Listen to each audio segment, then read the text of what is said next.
Hari ini kita akan membahas resep seduh dari Tetsuka Suya. Tapi kita nggak akan lagi membahas resep seduh 4-6 atau 4-6 method. Tapi kita akan membahas suatu resep yang pernah Tetsu bahas di video YouTube dia. Dan resep itu menggunakan alat seduh berupa Hario Switch. Jadi kita bisa bilang metode ini adalah metode hybrid dari Hario Switch. Dan resep ini menggabungkan dua teknik yang berbeda dari Hario Switch, yaitu membuka dan menutup ekstraksi. Halo great people, kembali bertemu gue dengan John Christopher di channel Fugol Coffee Roaster. Apa kabar great people semua? Semoga great people selalu diberkati sama Tuhan dan great people bisa selalu ngopi enak di rumah ya. Amin. Hari ini kita akan membahas resep seduh dari Tetsuka Suya. Tapi kita nggak akan lagi membahas resep seduh 4-6 atau 4-6 method. Tapi kita akan membahas suatu resep yang pernah Tetsu bahas di video YouTube dia.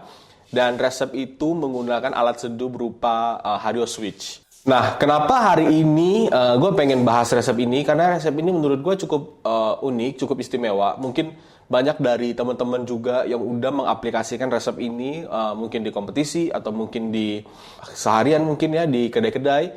Tapi kita sama sekali belum pernah bahas resep ini. Dan resep ini adalah resep yang termasuk resep yang sangat jarang gue gunakan di kompetisi atau keseharian gue. Nah, oleh karena itu hari ini gue pengen bahas resep ini. Dan resep ini menggabungkan dua teknik yang berbeda dari Hario Switch, yaitu membuka dan menutup ekstraksi. Jadi kita bisa bilang metode ini adalah metode hybrid dari Hario Switch. Ya menurut gue sih hybrid sih ya. Ya dibuka, ditutup. Kalau biasa kan yang kita lakukan di switch kita tuh, kita selalu tutup switchnya. Nah, oleh karena itu untuk mempersiapkan metode ini, tentunya kita akan nyeduh kopi menggunakan kopi dari Fugol. Dan kopi yang akan kita pakai hari ini adalah Pangalengan Mosto. Nah, ini salah satu line up terbaru kita. Prosesnya wet hull Mosto. Varietasnya single var Linie-S. Ketinggiannya 1.300 meter di atas permukaan laut. Kita dapetin tasting note seperti red berry, red apple, dan coconut water. Nah, ini kopi yang cukup menarik. Dan tentunya kita akan mempersiapkan semua alat seduh, scale, switch, dan teman-temannya, oke? Nah, great people, peralatan gue udah siap, gue udah punya switch, gue udah punya server, scale, dan grinder. Sambil menunggu airnya panas, mungkin great people di rumah ada yang belum mengerti atau paham apa sih sebenarnya proses Mosto itu. Dari kemarin kan sempat digaung-gaungkan oleh beberapa roastery dan prosesor, mereka sering sebut banget kayak Mosto gitu. Nah, apa sih sebenarnya proses Mosto ini?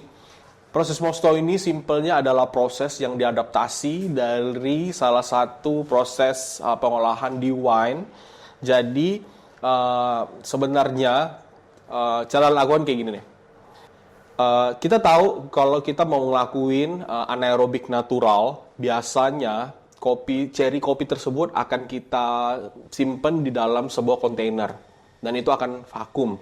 Dan biasanya byproduct-nya adalah juice dari si cherry tersebut. Jadi si cherry tersebut akan mengeluarkan kandungan air yang berasal dari cherry-nya sendiri. Terus dia akan keluar dan dia akan memiliki residu berupa air juice dari si cherry-nya tersebut. Nah, nantinya di dalam cherry-nya kan ada biji kopinya tuh. Nah, biji kopinya akan dikupas, kemudian akan dimasukkan ke dalam kontainer, dan air jus tadi yang bekas anaerobik naturalnya dimasukin bersama ke dalam kontainer dengan si green bean tadi. Jadi harapannya adalah si green bean yang udah di pulp akan menyerap sari-sari dari jus bekas cherry yang udah di anaerobik sebelumnya. Jadi yang diharapkan dari proses tersebut akan meningkatkan rasa manis dari kopinya sendiri. Nah, kira-kira begitulah penjelasan singkat dari Mosto. Oke, great people. Jadi air kita udah panas dan kita akan mempersiapkan kopinya. Dan hari ini katanya resep yang dipakai menggunakan Comandante. Kemudian jumlah klik yang dipakai itu 20 klik, mungkin grind size sekitar medium fine. Jadi ini 1, 2, 3, 4, 5, 6, 7, 8, 9, 10. 1, 2, 3, 4, 5, 6, 7, 8, 9, 10. Nah, jumlah kopi yang dipakai itu sebanyak 20 gram. Ini udah gue siapin 20 gram. Kita giling dulu.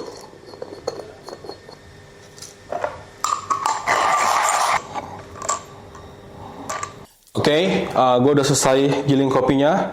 Sekarang gue akan masukin kopinya sebanyak 20 gram.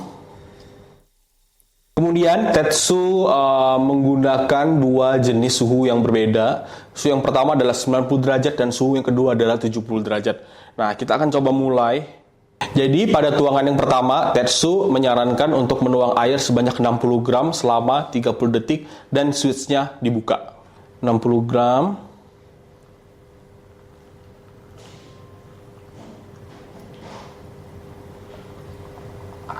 Oke, ini tahap yang pertama. Dan kita akan diamkan selama 30 detik. Nah, kemudian setelah 30 detik, kembali akan menuangkan air sebanyak 60 gram. Jadi total air sebanyak 120 gram. Jadi 60 plus 60. Dan akan sekarang jadinya 120. Dan diberi waktu sampai 1 menit 15 detik. Ini puringan pertama suhunya 90, puringan kedua suhunya juga 90. Ketika waktu menunjukkan 1 menit 15 detik, switch akan ditutup dan akan dituangkan air sampai totalnya menjadi 280. Jadi rasionya 1:14. 20 gram kopinya, total air 280 gram. Dan jangan lupa, puringan yang ketiga, ketika switch-nya ditutup menggunakan air dengan suhu 70 derajat Celcius.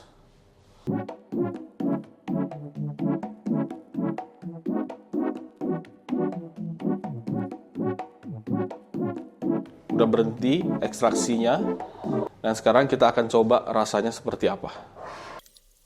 Kalau dari aroma, manis banget aromanya. Menarik.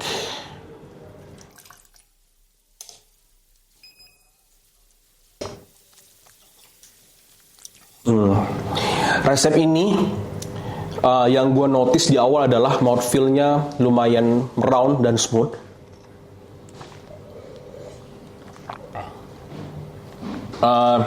Terus semua atributnya cukup keluar, kayak flavornya intense, cukup bold.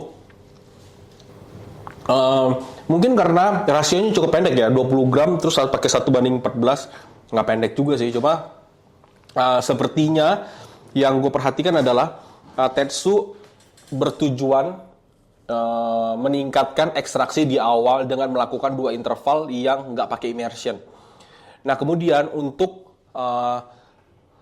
memberikan mouthfeel yang lebih round, di potongan ketiganya dia kasih immersion supaya sisa partikel yang tadi daripada dipuring lagi, nambah interval, kemungkinan akan memberikan aftertaste yang nggak clean. Jadi dicoba dengan sistem immersion supaya ekstraksinya lebih tinggi dan rasanya bisa jadi lebih round dan clean. Sepertinya sih yang kalau gue lihat kayak gitu. Dan ini rasanya oke. Flavornya intense. Terus pronounced. Mouthfeel-nya round. Nah, ini oke sih. Great people boleh cobain di rumah. Dan great people coba compare dengan resep-resep seduh yang udah great people buat selama ini. Apakah resep seduhnya bisa lebih baik daripada ini atau ini masih lebih baik. Jadi kalau buat great people yang di rumah ada switch, kayaknya resep ini wajib dicobain karena rasanya sangat menarik. Dan yang lebih menarik lagi karena kopinya dari Pangalengan Mosto. Jadi buat great people yang belum pernah coba Pangalengan Mosto, cek Tokopedia dan Shopee kita sekarang, ada Pangalengan Mosto dari Fugol Coffee Roaster. Oke, great people, sekian pembahasan kita hari ini mengenai resep seduh menggunakan Hario Switch dari Tetsu Kasuya. Semoga resep ini bisa bermanfaat buat great people di rumah dan pastinya great people harus cobain. Jangan lupa like, subscribe, dan komen jika ada pertanyaan. Kita akan coba menjawab dan kita akan bahas kembali. Oke, terima kasih great people, sampai ketemu di video selanjutnya. Bye-bye.